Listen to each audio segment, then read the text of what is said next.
ನಮಸ್ತೆ, welcome to my kitchen. ನಾನು ಇವತ್ತು ಹಾಗಲಕಾಯಿ ರೆಸಿಪಿನ ಶೇರ್ ಮಾಡ್ತಾ ಇದ್ದೀನಿ. ಬನ್ನಿ ಹೇಗೆ ಮಾಡೋದು ನೋಡೋಣ. ಮೊದಲಿಗೆ ನಾನಿಲ್ಲಿ ಒಂದು ಅರ್ಧ ಕೆಜಿಯಷ್ಟು ಹಾಗಲಕಾಯಿನ ತೊಳೆದ್ಬಿಟ್ಟು ನೋಡಿ ಬೀಜ ತೆಗೆದು ಈ ರೀತಿಯಾಗಿ ರೌಂಡಕ್ಕೆ ಕಟ್ ಮಾಡಿ ಇಟ್ಕೊಂಡಿದ್ದೀನಿ. ನಿಮಗೆ ಯಾವ ಶೇಪಲ್ಲಿ ಬೇಕಾದರೂ ಕಟ್ ಮಾಡ್ಬೋದು. ಬೀಜ ಬಲ್ತಿದ್ರೆ ಅದನ್ನು ತೆಗೆದುಬಿಡಿ. ಈಗ ಒಂದು ಬೌಲ್ಗೆ ಕಟ್ ಮಾಡಿರೋ ಅಂಥ ಹಾಗಲಕಾಯಿನ ಹಾಕ್ಕೊಂಡು ಅದಕ್ಕೆ ಸ್ವಲ್ಪ ಉಪ್ಪು ಮತ್ತು ಅರಿಶಿನ ಪುಡಿ ಹಾಕಿ ಚೆನ್ನಾಗಿ ಮಿಕ್ಸ್ ಮಾಡ್ಕೊಳ್ಬೇಕು.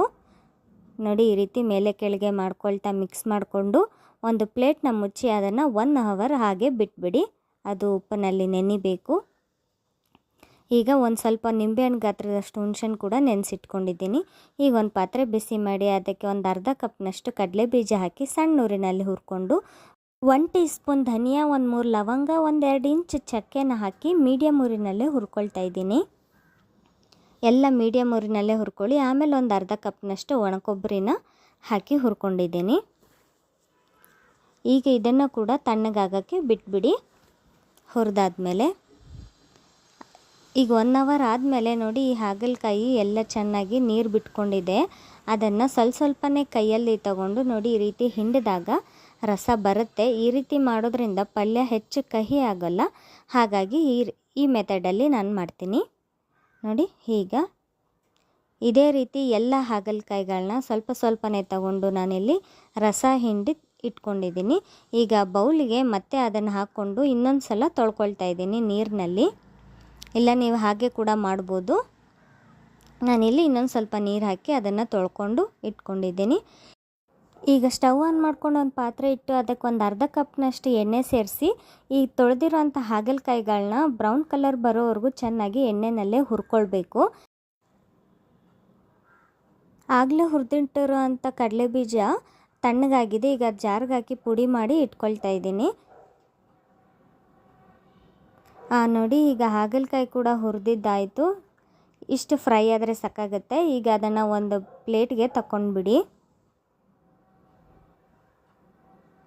ಈಗ ಅದೇ ಬಾಣಲಿಗೆ ಸ್ವಲ್ಪ ಎಣ್ಣೆ ಹಾಕಿ ಸಾಸಿವೆ ಹಾಕ್ಕೊಂಡು ಸಾಸಿವೆ ಸಿಡಿದ್ಮೇಲೆ ಸ್ವಲ್ಪ ಜೀರಿಗೆ ಹಾಕಿ ಸಣ್ಣದಾಗಿ ಕಟ್ ಮಾಡಿರುವಂಥ ಒಂದು ಮೀಡಿಯಮ್ ಸೈಜ್ ಈರುಳ್ಳಿನ ಹಾಕಿ ಕಲರ್ ಚೇಂಜ್ ಆಗೋವರೆಗೂ ಫ್ರೈ ಮಾಡ್ಕೋಬೇಕು. ಅದೊಂದು ಸ್ವಲ್ಪ ಫ್ರೈ ಆದಮೇಲೆ 1 ಟೇಬಲ್ ಸ್ಪೂನಷ್ಟು ಜಿಂಜರ್ ಗಾರ್ಲಿಕ್ ಪೇಸ್ಟ್ ಸೇರಿಸಿ ಹಸಿ ವಾಸನೆ ಹೋಗೋವರೆಗೂ ಫ್ರೈ ಮಾಡ್ಕೊಳ್ಳೋಣ. ಆಮೇಲೆ ಸಣ್ಣದಾಗಿ ಕಟ್ ಮಾಡಿರುವಂಥ ಟೊಮೆಟೊ ನೋಡಿ, ಈಗ ಸ್ವಲ್ಪ ಉಪ್ಪನ್ನು ಸೇರಿಸ್ಬಿಟ್ಟು ಟೊಮೆಟೊ ಮೆತ್ತಗಾಗೋವರೆಗೂ ಫ್ರೈ ಮಾಡ್ಕೊಳ್ಳಿ. ಆಮೇಲೆ 1 ಟೇಬಲ್ ಸ್ಪೂನಷ್ಟು ಖಾರದ ಪುಡಿ, 1 ಟೇಬಲ್ ಸ್ಪೂನಷ್ಟು ಸಾಂಬಾರು ಪೌಡರ್ನ ಸೇರಿಸಿ ಮಿಕ್ಸ್ ಮಾಡ್ಕೊಳ್ಳಿ. ಟೊಮೆಟೊ ಜೊತೆ ಎಲ್ಲ ಹೊಂದ್ಕೊಂಡಿದ್ದಾಯಿತು. ಅದು ಈಗ ಹುರಿದಿರೋ ಅಂಥ ಹಾಗಲಕಾಯಿಗಳನ್ನ ಹಾಕಿ ಚೆನ್ನಾಗಿ ಮಿಕ್ಸ್ ಮಾಡ್ಕೊಳ್ಳೋಣ.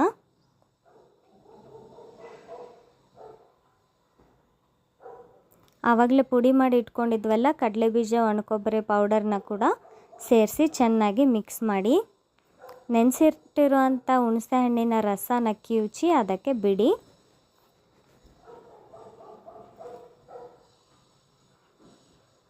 ಹುಣಸೆಹಣ್ಣು ರಸ ಸೇರಿಸಾದ್ಮೇಲೆ ಒಂದು ಸಲ ನೋಡಿ ಈ ರೀತಿ ಕೈ ಆಡಿಸ್ಕೊಳ್ಳಿ.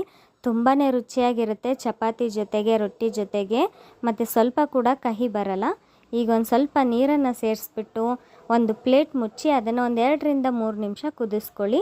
ನೋಡಿ, ಈಗ ಪ್ಲೇಟ್ ತೆಗಿತಾ ಇದ್ದೀನಿ. ಮಸಾಲೆ ಎಲ್ಲ ಚೆನ್ನಾಗಿ ಬೆಂದಿದೆ, ಹಾಗಲಕಾಯಿ ಕೂಡ ಬೆಂದಿದೆ, ಎಣ್ಣೆ ಕೂಡ ಸೈಡಲ್ಲೆಲ್ಲ ಬಿಟ್ಟಿದೆ. ನೀವು ನೋಡ್ತಿರ್ಬೋದು. ತುಂಬಾ ರುಚಿಯಾಗಿರುತ್ತೆ. ರೆಸಿಪಿ ಒಂದು ಸಲ ಟ್ರೈ ಮಾಡಿ ಹೇಗೆ ಅನ್ನಿಸ್ತು ಅನ್ನೋದನ್ನು ಹೇಳಿ. ಸಬ್ಸ್ಕ್ರೈಬ್ ಮಾಡ್ಕೊಳ್ಳೋದನ್ನು ಮರಿಬೇಡಿ. ಧನ್ಯವಾದ.